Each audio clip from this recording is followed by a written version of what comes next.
Hello student, स्वागत है आपका हमारे YouTube channel the English world English class में।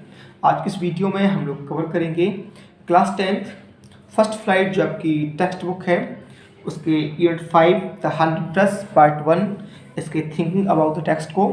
इसके पहले हमने इसका हिंदी एक्सप्लेनेशन देखा था पार्ट 1, 2 और 3 में। फिर हमने इसका ओरल कम्प्रहेंशन देखा था, पूरा एक वीडियो था। अगर ये आपको नहीं मिले तो नीचे डिस्क्रिप्शन बॉक्स में उसकी लिंक दे दी गई है, आप जाके देख सकते हैं। और जो भी स्टूडेंट्स हमारे यूट्यूब चैनल पे न्यू हैं तो प्लीज़ चैनल को सब्सक्राइब कर बेल आइकन को प्रेस जरूर कर लीजिएगा ताकि आने वाले सभी वीडियोज़ आपको समय से मिल सके। ठीक है, तो चलिए शुरू करते हैं हम लोग हमारे इस वीडियो लेक्चर को। Thinking about the text 4 question हैं। फर्स्ट क्वेश्चन से शुरू करते हैं। First question, how is Wanda seen as different by the other girls? कि वांडा को अन्य लड़कियों के द्वारा भिन्न रूप से या अलग तरीके से कैसे देखा जाता है। How do they treat her? और वो उसे कैसे ट्रीट करती हैं।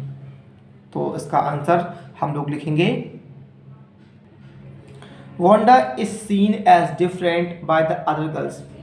वांडा को अन्य लड़कियों के द्वारा एक भिन्न तरह से देखा जाता है, क्योंकि because she is poor and lonely girl, क्योंकि वह एक गरीब और अकेली लड़की है।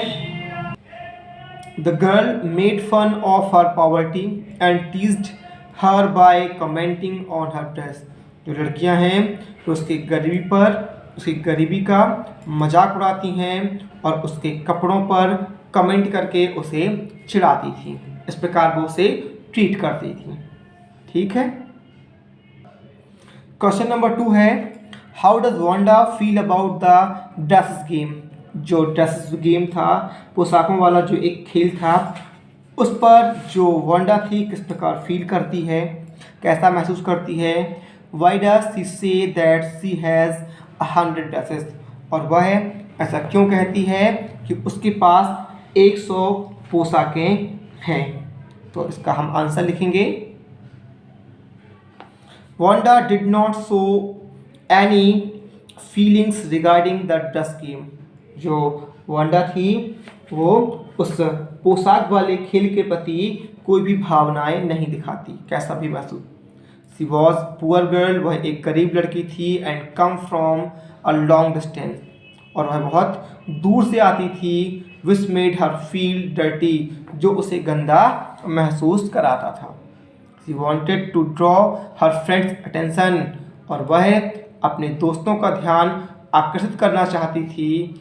सो इसीलिए शी टोल्ड देम, वह उनसे कहती थी, शी हैड 100 ड्रेसेस, कि उसके पास 100 पोशाकें थी। ठीक है, उनका ध्यान आकर्षण करने के लिए ही वह ऐसा बोल दिया करती थी। क्वेश्चन नंबर 3 है, why does Maddie stand by and not to do anything? Maddie हमेशा या खड़ी क्यों रहती है और वह कुछ नहीं करती है। How is she different from Peggy? वह पैगी से किस प्रकार भिन्न है। Was Peggy's friendship important to Maddie? क्या पैगी की दोस्ती मैडी के लिए महत्वपूर्ण है तो क्यों। Why? Which lines in the text tell you this? और टेक्स्ट की कौन सी लाइनें आपको ऐसा बताती है कि उसकी दोस्ती या पैगी की दोस्ती उसके लिए इम्पॉर्टेंट है। तो इसका आंसर हम लिखेंगे, Maddie always stands by and not to do anything. Maddie हमेशा ही खड़ी रहती है और कुछ नहीं करती है।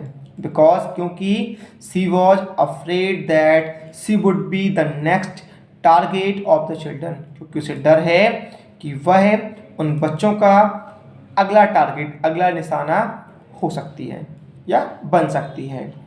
अनलाइक पैगी, और पैगी के विपरीत, she was a poor girl, वह एक गरीब लड़की थी। And they both were best friend, और वो दोनों पैगी और मैडी कैसे थे, अच्छे दोस्त थी। यस, हाँ, Peggy's friendship was important to Maddie. Peggy की दोस्ती मैडी के लिए महत्वपूर्ण थी। And she did not have the courage to go against Peggy, और उसके अंदर इतना साहस नहीं था कि वह पैगी के विरुद्ध जा सके। ठीक है। The following lines of the text so that Peggy's friendship was important to Maddie. और ये कुछ लाइनें दिखाती हैं कि पैगी की जो दोस्ती थी वो मैडी के लिए इम्पॉर्टेंट थी। कौन कौन सी हैं लाइनें वो? Peggy who had thought of this game and Maddie her inseparable friend were always the last to leave। दूसरी लाइन जो थी, she was Peggy's best friend and Peggy was the best like girl in the whole room। Third sentence जो हमें ये बताता है, Peggy could not possibly do anything that was really wrong, she thought। और जो last है, oh Maddie was sure Peggy would win. ठीक है, ये चार सेंटेंस जो हैं हमें बताते हैं कि पैगी की दोस्ती मैडी के लिए इंपॉर्टेंट थी। इस पूरे टेक्स्ट का ये लास्ट क्वेश्चन है, what does Miss Mason think of Wanda's drawing. Miss Mason जो थी वो वांडा की ड्राइंग के लिए क्या सोचती हैं? What do the children think of them. उन चित्रकारी, उन पेंटिंग्स के लिए बच्चे क्या सोचते हैं? हाउ डू यू नो, ये आपको कैसे पता चलता है? तो इसका आंसर हम लिखेंगे, Miss Mason is very impressed with Wanda's drawing. Miss Mason जो थी वो वांडा की चित्रकारी से बहुत प्रभावित होती हैं। She considers them really beautiful and worthy of winning individually. और वो ये मानती हैं कि सच में बहुत खूबसूरत हैं और इनाम जीतने के हकदार हैं। The children are also impressed by the drawing skill of Wanda। और जो बच्चे हैं वो भी वांडा की इस ड्राइंग स्किल से क्या होते हैं? इम्प्रेस्ड हो जाते हैं। They all applaud and whistle when she wins।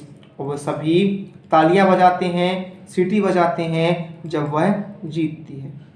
Peggy acclaim, पैगी भी ये कहती है, एंड आई थॉट, और मुझे लगता था, आई कुड ड्रॉ, कि मैं ड्रॉ कर सकती थी। This shows that she also realise how good Wanda's drawing were. ये दिखाता है कि उसे भी ये महसूस हुआ था कि वांडा ने कितनी अच्छी ड्राइंग की थी, या वांडा की ड्राइंग कितनी अच्छी थी। तो ये था हमारा पूरा चैप्टर जिसको हमने कवर किया है। ये आपको कैसा लगा हमें कमेंट बॉक्स में ज़रूर बताएं, और पसंद आए तो प्लीज़ वीडियो को लाइक और शेयर ज़रूर करें।